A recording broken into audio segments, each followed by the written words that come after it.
जय हिंद साथियों, आप लोगों के लिए एक और वीडियो लेकर आई हूँ। पिछली वीडियो में हमने राष्ट्रपति के बारे में पढ़ा था। आज हम राष्ट्रपति की शक्तियों के बारे में पढ़ेंगे।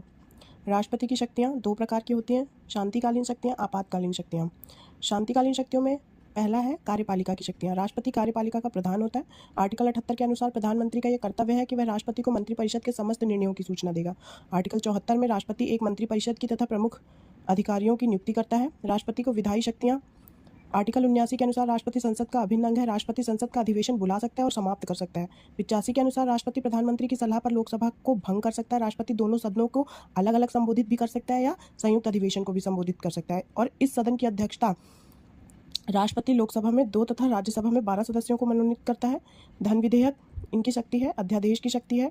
अध्यादेश की शक्ति में जैसा कि इसमें दिया है आर्टिकल 123 के अनुसार यदि संसद के दोनों सदनों का सत्र ना चल रहा हो और देश के लिए कानून बनाना अनिवार्य हो तो राष्ट्रपति कानून बना सकते हैं। इसे अध्यादेश कहा जाता है। ये 6 महीने के लिए वैध होता है और यदि 6 महीने से पहले संसद का सत्र शुरू हो जाता है तो 6 हफ्ते में इसे पास कराना अनिवार्य होता है। राष्ट्रपति की न्यायिक शक्तियाँ हैं जिसमें क्षमादान की शक्ति है। आर्टिकल 72 के अनुसार राष्ट्रपति किसी भी व्यक्ति की सजा को माफ़ कर सकता है तथा किसी भी व्यक्ति की सजा को कम कर सकते हैं और राष्ट्रपति किसी भी व्यक्ति को मृत्युदंड को भी समाप्त कर सकते हैं। आर्टिकल 143 के अनुसार इसके द्वारा राष्ट्रपति किसी विषय पर सर्वोच्च न्यायालय से सलाह मांग सकते हैं। सर्वोच्च न्यायालय सलाह देने के लिए बाध्य नहीं है। यदि सर्वोच्च न्यायालय सलाह देती भी है तो राष्ट्रपति सलाह मानने के लिए बाध्य नहीं होते हैं। राष्ट्रपति की वित्तीय शक्तियां हैं। आर्टिकल 117 के अनुसार राष्ट्रपति संसद के दोनों सदनों में होने वाली कमाई और खर्चे का ब्यौरा प्रस्तुत कराते हैं जिसे बजट कहा जाता है। राष्ट्रपति की सैन्य शक्ति आर्टिकल 53 में।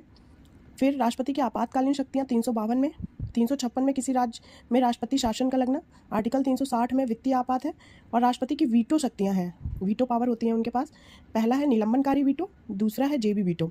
निलंबनकारी वीटो आर्टिकल 111 के अनुसार संसद के दोनों सदनों में कोई बिल राष्ट्रपति के पास भेजे जाते हैं तो राष्ट्रपति इन दोनों बिल को संसद के पास भेज सकते हैं। इसे ही सस्पेंस वीटो कहा जाता है। यदि संसद के दोनों सदन कोई बिल दोबारा से राष्ट्रपति के पास भेज देते हैं तो इस बार राष्ट्रपति को इसमें अपनी अनुमति प्रदान करनी होती है।